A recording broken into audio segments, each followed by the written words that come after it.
Hi there, and welcome to this week's live Q&A. It is raining here. All the snow that we've had for weeks is disappearing. And today I'm going to talk about a question that is quite common that we ask ourselves when we find ourselves in situations that are very challenging, like fatigue. Having severe fatigue is challenging.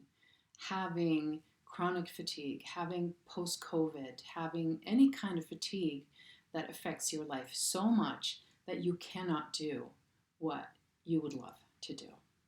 And that question is, why me? Why is this happening to me? Why is fatigue happening to me?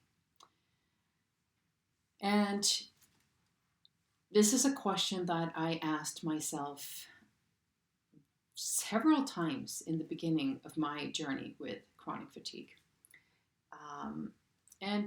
For me, it was a way to try to understand what was going on.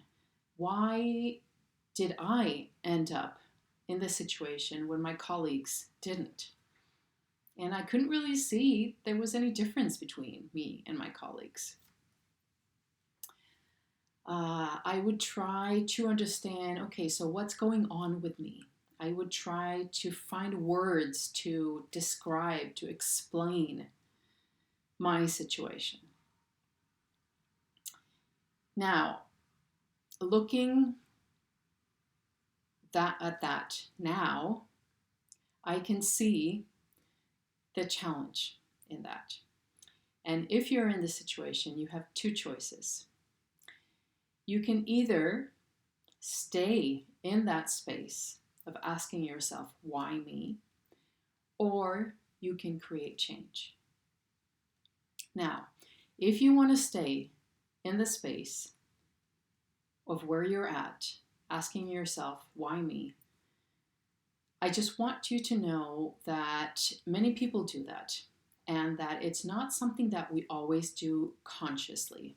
Sometimes it's something that we do unconsciously because the brain takes the easiest route. And the easiest route is the most common, the most known situation. And the most known situation is where you're at right now. Making the other choice, creating change, is exactly that, creating change. And the brain sometimes freaks out about that. The brain will sometimes go, no, I don't want change. I want to stay right here because this is where I feel safe. So it takes an active choice to create change.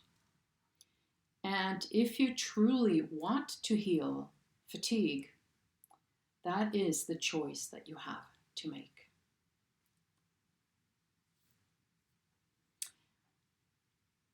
I don't believe that there is a way of healing fatigue without creating change. And what do I mean by change? So that brings me to something that in the world of manifestation is called the 80-20 ratio. And we live in a society, and most of us were brought up believing that we had to put 80% effort to get 20% return. 80% of hard work, of doing, checking off the list, doing whatever you had to do to relax and to have that, okay, I have my desires, I have what I've been fighting for the 20%. The interesting thing is that, and I'm borrowing this from the world of manifestation because this is also applicable to the healing journey when it comes to fatigue, is that we need to switch that ratio. We need to switch it in terms of thinking that instead of trying to do all those outer things, which would be the old way of putting in the 80% of eating the right food, doing the right exercises, doing resting in the right way, all these outer things, eating the right supplements, to have that internal experience of health, of well-being, of whatever it is that we want to have so we can live the life that we really want to live. And switching that ratio is about creating internal change. It is about looking what is inside of ourselves that is keeping us from what we really desire. And this can sometimes be challenging. And I think it's important to mention here that I'm not trying to say sometimes people think that when we talk about these things, they think, oh, but is it my fault that I am experiencing fatigue? No, it's not. It's absolutely not your fault. And yet, you have the power, with the right tools, with the right support, to create change in your life. And 80% of that change needs to happen inside, needs to happen with a deep conditioning that is telling us things like, I'm not good enough, I'm not worthy, I need to do all these things to be worthy, I need to have a job, I need to be able to do things like everybody else does, to be able to be loved, to be worthy, to feel that I am enough. And that 80% is also about shifting the beliefs that we have, so that we create beliefs that support this healing journey. And one of those beliefs can be around, for example, believing that instead of life happening to you, consider the thought that life is happening for you instead. Instead of having life happen to you, life happening for you. This is something that a woman called Louise Hay talked a lot about. She was a pioneer in the world of personal development. She created a whole imperium, I would say. I don't know if that's the right word in English, but like an empire. She has this amazing, she created this amazing, I can't think of the word in English right now, a book publishing company called Hay House that publishes all kinds of amazing books on personal development. And she talked a lot about the power that we have on creating change in our lives, the power that we have on our health. And the interesting thing is that if you look at trauma research, for example, that research backs this up.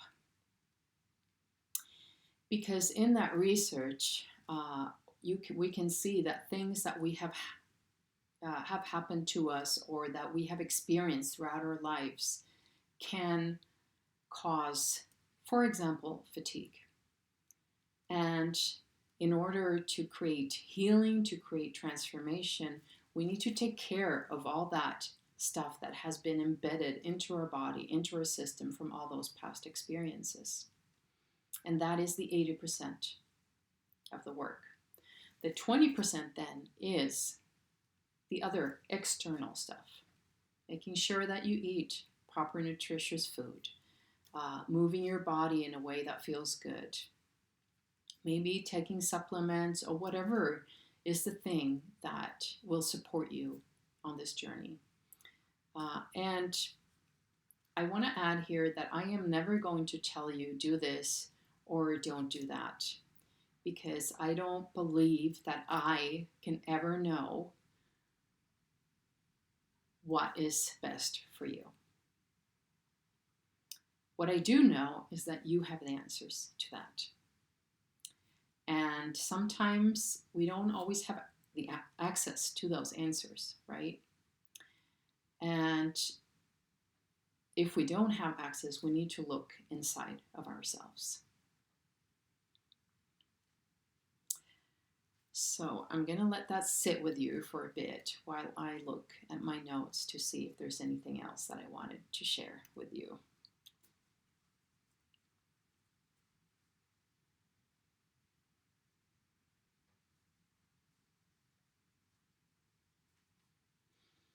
Yeah. And so creating this change of changing our mindset, because this is also part of it, especially if we're stuck in thinking, why me? Because thinking, why me, is never going to get you out of that situation. It's going to help you to stay stuck where you're at. And changing that thinking, changing that mindset, changing the mindset of going from, for example, life happens to me. I am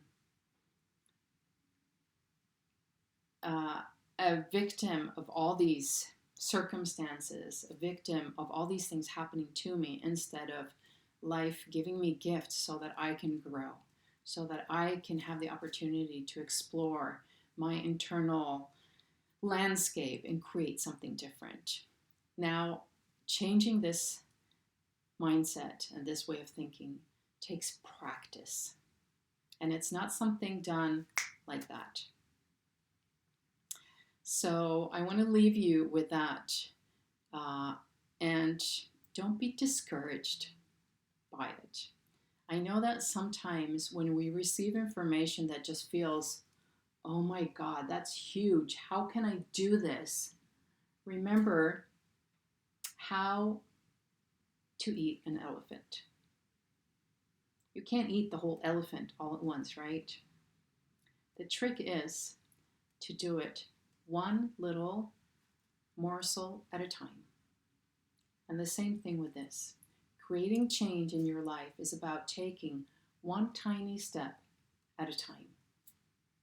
And what that step looks like is different for all of us.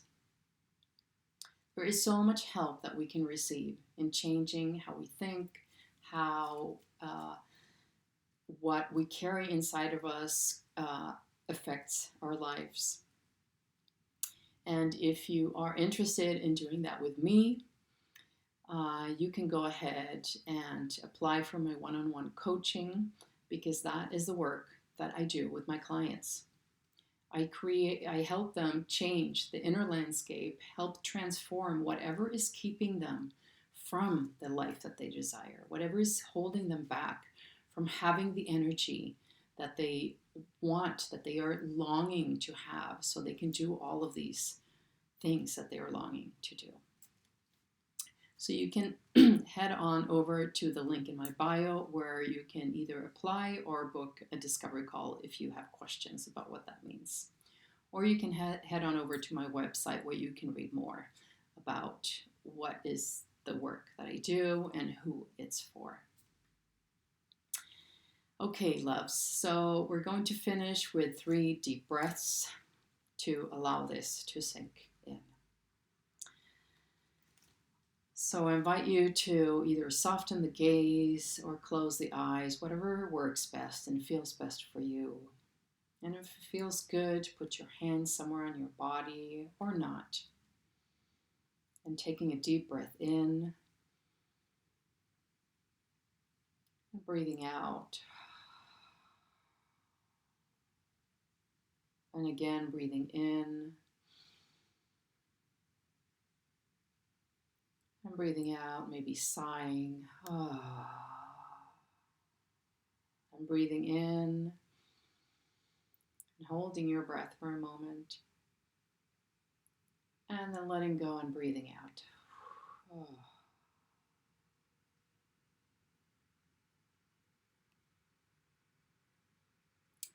Thank you for listening. Thank you for being here with me. And if you have any questions that you want me to talk about, answer, send me a DM and I will be happy to do that.